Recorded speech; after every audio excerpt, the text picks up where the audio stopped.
Hey everyone! In this video, we'll learn how to create drop-down menus in Excel. We'll cover both longer drop-down lists with more options and shorter ones. So whether you're tracking data or conducting surveys, this skill will come in handy. Let's dive right in. Segment 1. Creating a longer drop-down list.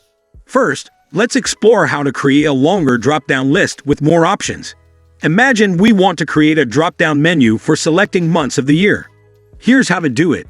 To begin, open a new spreadsheet. I name it Months, and list the months you want in your drop-down menu. Now let's go back to our main questionnaire spreadsheet and select the cell where we want the drop-down list. Click on the Data tab, then go to Data Tools, and choose Data Validation.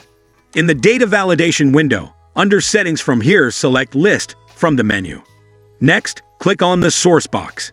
Type equal, months, $, a $, 1, $, a $.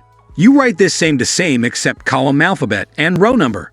You will write alphabets and numbers according to your data. So, press Enter to confirm your selection. That's it. You've defined the contents of your drop-down list. Click OK, and you're all set. Now, when you click the drop-down arrow, you can choose your favorite month from the list. Segment 2.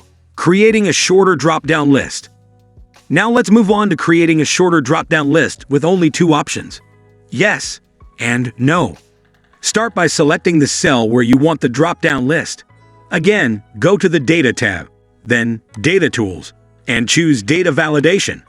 In the Data Validation, again select List under Settings. This time, simply type yes, no into the source box. Click OK, and there you have it.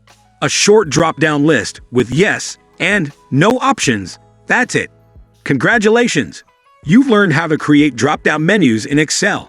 If you found this tutorial helpful, then give a thumbs up and don't forget to subscribe.